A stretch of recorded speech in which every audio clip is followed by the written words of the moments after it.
요한복음 4장 1절로 15절까지 말씀입니다. 요한복음 4장 1절로 15절입니다.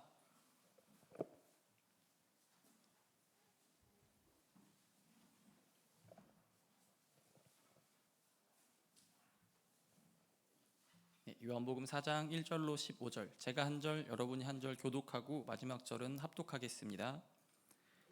예수께서 제자를 삼고 세례를 베푸시는 것이 요한보다 많다 하는 말을 바리새인들이 들을 줄을 주께서 아신지라. 예수께서 친히 세례를 베푸신 것이 아니요 제자들이 베푼 것이라. 유대를 떠나사 다시 갈릴리로 가실새 사마리아를 통과하여야 하겠는지라. 사마리아에 있는 수가라 하는 동네에 이르시니 야곱이 그 아들 요셉에게 준 땅이 가깝고 거기 또 야곱의 우물이 있더라. 예수께서 길 가시다가 피곤하여 우물 곁에 그대로 앉으시니 때가 6시쯤 되었더라. 사마리아 여자 한 사람이 물을 기르러 왔음에 예수께서 물을 좀 달라 하시니 이는 제자들이 먹을 것을 사러 그 동네에 들어갔음이로라. 사마리아 여자가 이르되 당신은 유대인으로서 어찌하여 사마리아 여자인 나에게 물을 달라 하나이까 하니 이는 유대인이 사마리아인과 상종하지 아니함이로라. 예수께서 대답하여 이르시되 내가 만일 하나님의 선물과 또 내게 물 좀 달라 하는 이가 누구인 줄 알았더라면 내가 그에게 구하였을 것이요 그가 생수를 내게 주었으리라.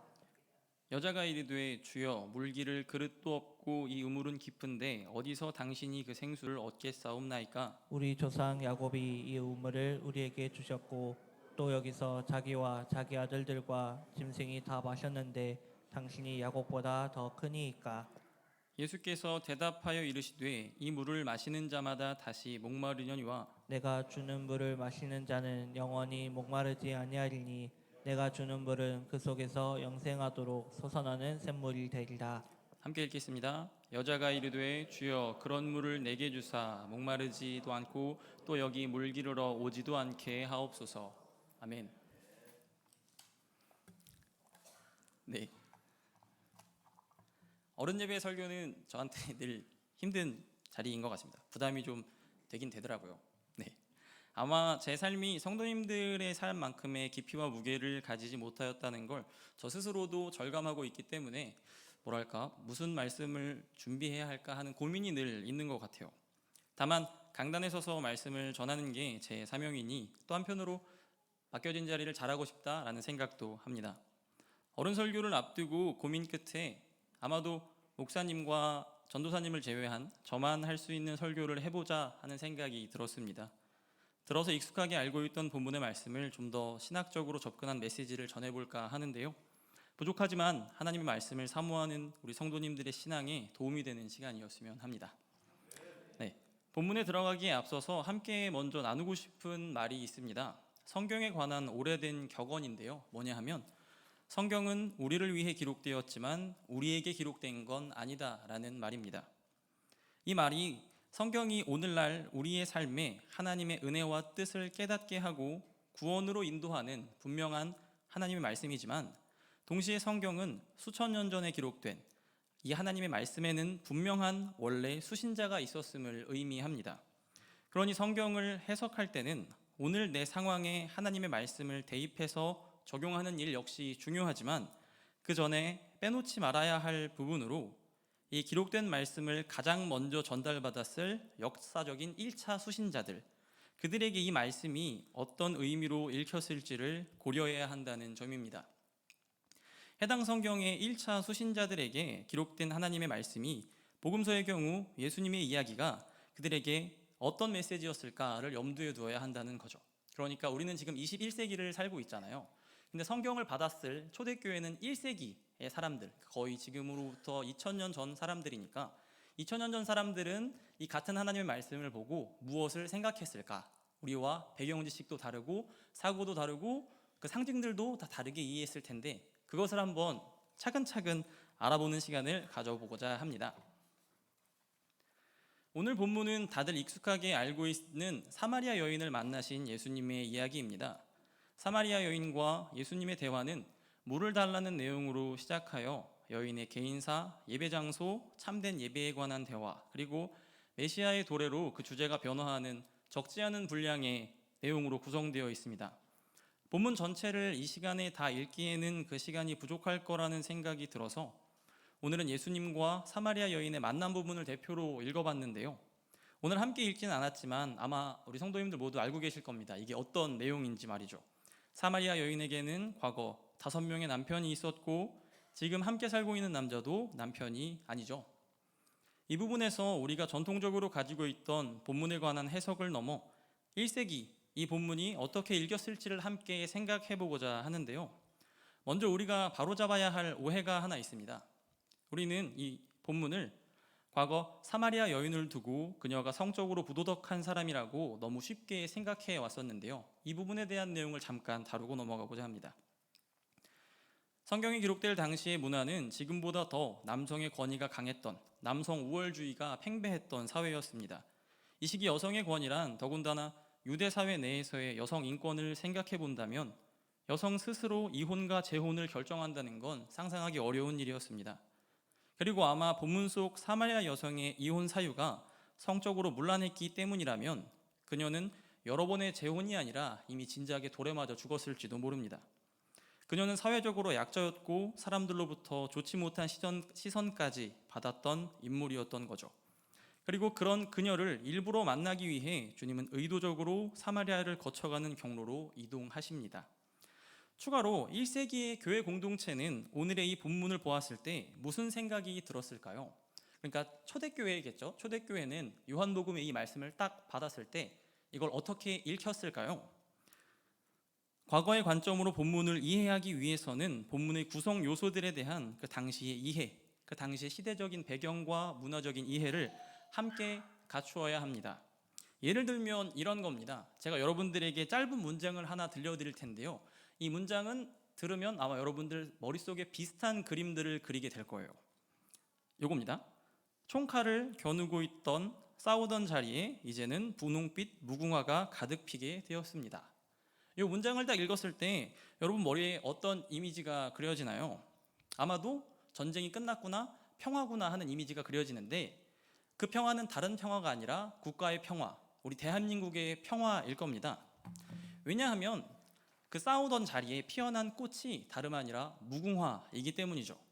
무궁화라는 꽃이 주는 한국적인 의미가, 한국인이라면 무궁화를 들었을 때 떠오르는 이미지가 분명히 있다는 겁니다. 그러니까 문장을 읽었을 때 굳이 설명을 덧붙이지 않아도 무궁화 한 단어만으로 우리는 이게 한국을 배경으로 하고 있구나 라는 걸 알 수 있게 되는 거죠.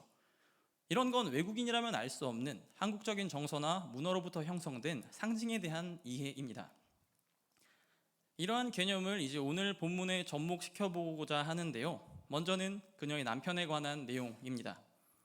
사마리아 여성인 그녀에게 5명의 남편이 있었다는 본문의 기록은 그 사실 여부를 떠나 당시 본문을 처음 받았던 1차 예배자들로 하여 사마리아의 역사적인 상황을 함께 떠오르게 했을 겁니다. 우리 바로 말씀 볼 텐데요. 열왕기하 17장 24절과 33절 말씀입니다. 네, 먼저 24절 말씀 함께 읽겠습니다. 아수르 왕이 바벨론과 구다와 이와와 하맛과 스왈하임에서 사람을 옮겨다가 이스라엘 자손을 대신하여 사마리아 여러 성읍에 두매 그들이 사마리아를 그 여러 성읍에 거주하니라. 네, 다음으로는 34절 말씀입니다. 이거 오타가 났네요. 34절인데요. 제가 읽어드릴게요. 그들이 오늘까지 이전 풍속대로 행하여 여호와를 경외하지 아니하며 또 여호와께서 이스라엘이라 이름을 주신 야곱의 자손에게 명령하신 율례와 법도와 율법과 계명을 준행하지 아니하는도다. 사마리아에 대한 평가거든요. 그러니까 사마리아 여인 말고도 사마리아 땅은 하나님의 신부로서의 지위를 버리고 이방의 5나라와 합해 하나님을 떠났던 역사가 있었습니다. 그러니까 1세기의 관점에서 생각해 본다면 사마리아를 말했을 때 5은 자동적으로 떠오르는 숫자였다는 거죠. 그러니까 예배자들을 1세기의 예배자들이 오늘 본문을 봤을 때 사마리아 여인에게 5명의 남편이 있었다라는 내용은 그녀에게 정말 5명의 남편이 있는 기구한 사연과 동시에 이건 사마리아를 같이 얘기하는 게 아닌가 하는 그런 생각을, 그런 상징을 바로 떠오르게 했다는 겁니다. 그렇게 본문을 통해 우리는 의지할 곳 없는 불운한 인생을 살고 있는 사람을 살리시는 주님의 사랑을, 어려움 가운데 신음하고 있는, 마치 사마리아 여인과 같은 인생을 살고 있는 이들 한 명 한 명을 친히 만나주시는 예수 그리스도의 사랑을 알게 하면서 동시에 사마리아 민족을 향한 위대한 하나님의 선교를, 그 거대한 구원의 물결을 동시에 보게 합니다. 이제 하나님의 신부 자리는 더 이상 유대인에게 국한되지 않는 모든 인류를 위한 하나님의 은혜라는 점이 본문 안에서 선포되는 거죠. 그렇게 우리는 본문을 통해 사마리아를 넘어 진정 땅끝까지도 하나님께서 포기하지 않고 돌아오게 하실 것이라는 크신 은혜와 사랑을 발견할 수 있습니다. 1세기의 관점에서 함께 본다면 이것을 볼 수 있게 되는 거죠. 제가 방금 사마리아를 두고 주님의 신부라는 표현을 사용했는데요. 다음으로 오늘 본문의 배경이 되는 장소에 집중해서 제가 왜 그런 표현을 쓸 수밖에 없었는가 한번 알아보고자 합니다. 지금 주님이 사마리아 여인을 만나시는 장소는 바로 우물입니다. 우물. 정확하게는 야곱의 우물이라고 기록되어 있는데요. 구약에 익숙한 유대인이라면 본문의 장소인 우물이란 단어를 들었을 때 번뜩 떠오르는 이미지가 있을 겁니다. 우물이 어떤 의미를 주는지, 우물이 가진 상징적인 의미를 바로 잡아냈을 거란 말이죠. 아브라함의 종이 이삭의 아내 리브가를 처음 만나 데려오기로 결심한 곳이 어딘지 아시나요? 구약에 야곱이 그의 아내 라헬을 처음으로 만났던 곳, 또 모세는 그의 아내 십보라를 어디서 만났을까요? 모두 우물에서 만났습니다. 구약에서 우물은 혼인을 의미하는 대표적인 장소였습니다. 그리고 주님은 지금 사마리아 여인을, 사마리아 민족을 우물에서 다시 만나 주십니다. 이게 무엇을 의미하는 걸까요? 바로 본문의 장면은 하나님께서 세상에 손가락질 받고 세상에 치여 허덕이는 사마리아 여인에게 다가가 그와 다시금 언약 관계를 회복하시겠다는 그 사랑의 손길과 함께, 더 나아가 넓은 의미로는 하나님과 관계가 끊어진 장소라고 여겨지던 사마리아 땅을, 유대를 넘어 사마리아까지도 다시 하나님의 언약 백성으로 회복시키실 것을 하나님의 신부로 다시금 맞아주시겠다는 그 사랑의 언약을 의미합니다. 우물에서 사마리아 여인을 만나주시는 예수 그리스도의 모습은 다시금 사마리아를 신부로 맞아주시며 사랑하시겠다는, 구원하시겠다는 하나님의 구원 역사를 우리에게 떠오르게 해주는 거죠. 한마디로 과거 아픔과 죄악의 역사로 하나님을 떠났던 그들을 다시금 사랑하시겠다, 회복하겠다 말씀하시는 새로운 하나님의 나라로 품어주시겠다는 것을 분명히 보여주는 장면인 겁니다. 유대인들에게는 상종하지 못할 민족이라 여겨졌던 그들이지만 그런 취급을 받는 그들까지도 포기하지 않고 사랑을 전하시는 하나님의 선교가 예수 그리스도를 통해 시작된 겁니다. 사마리아 여인을 만나신 주님은 이처럼 경계를 허무시는 분입니다. 사회적 편견도, 오랜 시간 고착된 혐오도 이 땅에 오신 하나님의 은혜 아래 모두 사라집니다. 그분은 상처 입은 개인을, 한 존재를 품으시는 분이며 나아가 온 땅 모든 지역을 회복시키시는 분입니다. 예수 그리스도가 오셨다는 의미는 나를 사랑하심과 동시에 인류 모두를 살리시겠다는 의미인 거죠. 그렇게 예수 그리스도를 보내신 하나님의 은혜로 이제 하나님 나라가 임하지 않은 곳은 그 어디에도 없으며 하나님의 은혜를 입지 못한 사람은 단 한 명도 없습니다. 주님은 이렇게 완전한 회복과 생명을 우리에게 주시는 분임을 우리 모두가 굳게 믿게 되기를 소망합니다. 주님을 따르는 이들이라면 이런 주님의 모습을 닮아야 합니다. 오늘날 세상에 만연한 죄와 자기중심성, 서로를 향해 선을 긋고 편을 가르며 나의 것만을 챙기는 이 시대의 이기적인 모습 속에서 주님을 닮아가는 일이란 상처 입은 타인을 품는 일이며 또 민족을 포기하지 않는 일입니다. 사랑이 필요한 누군가에게 손을 내미는 일이며 그 무리를 포기하지 않는 거죠. 사랑이 없는 세상을 향해 나아가는 일이 곧 예수님이 하신 일이라는 것을 오늘 본문을 통해 우리 다시금 깨닫게 됩니다. 주님이 그러신 것처럼 상처 입은 다른 이를 향해 나아가 그들을 품을 수 있는 평화의 전달자, 이 땅에 하나님의 사랑을 보여주는 교회로 우리 교회가 쓰임받기를 소망합니다. 또한 말씀을 통해 믿음이 자라나 우리 각 사람의 삶이 그렇게 변화되기도 소망합니다. 사마리아 여인과 예수님의 이야기에는 많은 교훈이 담겨 있지만 다음으로 나눌 부분은 신앙의 역설에 관한 내용입니다. 제가 예전에 수요예배 때에도 잠깐 말씀드렸던 내용인데요. 요한복음에는 한 가지 특징이 있습니다. 그게 뭐냐 하면 빛과 어둠의 분명한 대조예요. 요한복음은 빛과 어둠을 통해 선과 악의 대비를 극명하게 나누고요. 등장인물의 믿음 상태까지도 상징적으로 보여주는 특징이 있습니다. 그러니까 간단하게 얘기해서 이런 거죠. 밝을 때 예수님께 나아온 사람 치고 나쁜 사람이 없습니다. 그리고 가룟 유다가 예수님을 팔 때 그 안에 시간은 밤이고 어둠이 틈타게 되죠. 그러니까 빛과 어둠의 대조를 통해 사람의 등장인물의 그 예배자의 믿음의 상태를 동시에 같이 보여주는 그런 특징을 가지고 있습니다. 오늘 본문 사마리아 여인은 언제 예수님께 나왔나요? 정오에 나왔거든요. 이게 우리말 성경 번역으로 이제 풀어보면 저희 시간으로 정오, 낮 12시쯤인데요. 이는 그녀가 예수님의 말씀을 받아들이며 주님께 나아오는 사람이라는 것을 바로 앞에 3장에 나오는 니고데모가 있는데 3장의 니고데모와는 다른 모습의 사람이라는 걸 암시해 줍니다.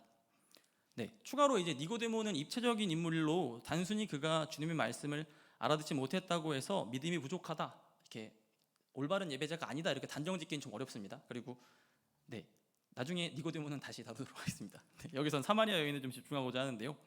다시 본문으로 돌아와서 이후 그녀가 복음을 받아들였다는 증거로 예수님과의 대화가 끝나자 그녀는 물동이를 버려두고 마을로 달려가 사람들에게 자신이 들은 복음을 전하는 모습을 보여줍니다. 그녀가 제자가 되었다는 걸 분명하게 보여주는 장면인 거죠.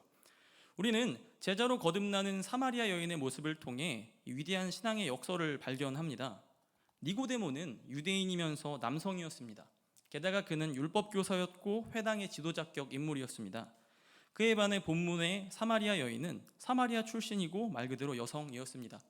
혼인이라는 개인사도 그리 순탄치 못한 처지였고요. 게다가 일반적인 시각으로 볼 때 하나님의 선택받은 민족은 유대 민족이었지 사마리아가 아니었습니다. 또한 당시 문화적으로도 사회적 역할이나 지위는 남성에게 몰려 있었고요. 거기에 일반 남성도 아닌 율법교사요 회당의 지도층인 니고데모와 사마리아 여인 사이에는 가히 범접할 수 없는 사회적 격차가 있었다고 말해도 무리가 아닙니다. 배움과 형편, 삶의 어느 부분에서도 사마리아 여인은 니고데모보다 나은 점이 없습니다. 하지만 우리 본문을 통해 분명히 보게 됩니다. 누가 하나님 보기에 더 옳은 사람인지, 누가 진정 주님의 순결한 신부인지를 말입니다. 누가 주님께 은혜를 입은 사람이며 주의 말씀을 바로 들은 사람인가요? 3장에 보면, 제가 따로 3장은 읽지 않았지만 저희 성도님들 모두 아실 줄 믿습니다. 3장을 보면 유대인 율법교사인 니고데모는 예수님의 말씀을 온전히 이해하지 못해서 책망을 듣습니다. 하지만 사마리아 여인은 주님과 대화 후 구원의 진리를 깨달아 이를 바로 전하는, 전도하는 제자가 되죠. 더욱 감격스러운 장면이 있습니다. 더 감격스러운 건 제자들이 돌아오고 난 뒤에도 제자들은 예수님이 왜 사마리아 여자와 대화를 나누시는지, 혹 무엇을 드셔서 배가 부르신 건지 주님의 의중을 전혀 파악하지 못하고 있거든요. 그런데 사마리아 여인은 주님이 원하시는 것을 바로 깨닫고 복음을 전하러 당장 달려가는 모습을 보여준다는 겁니다.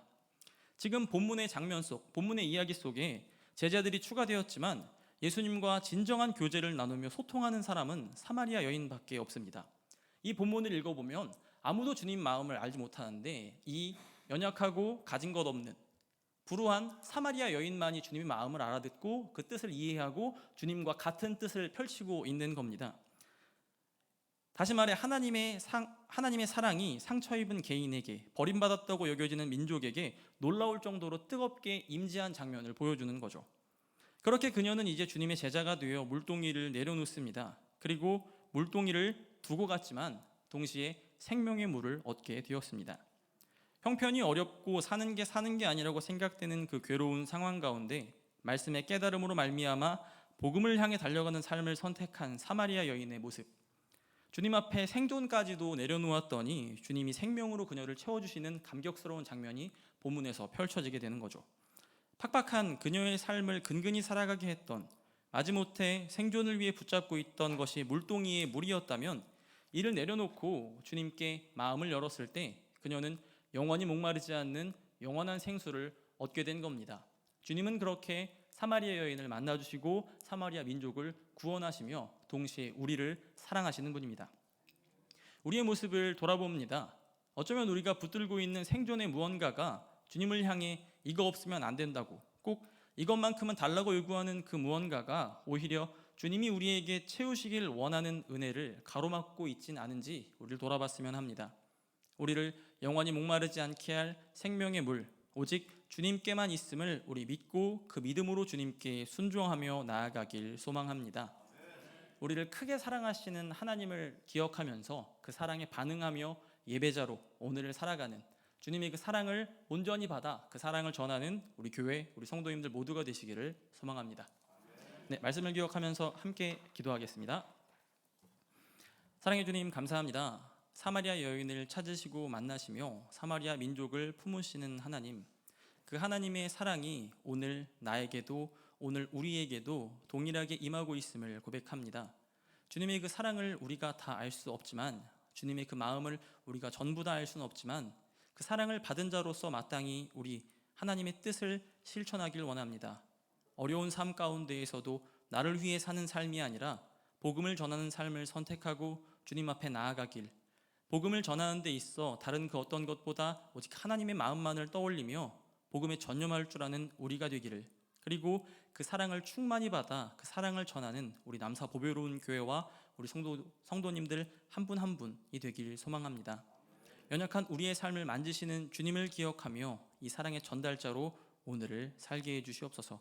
감사드리며 예수님의 이름으로 기도합니다. 아멘.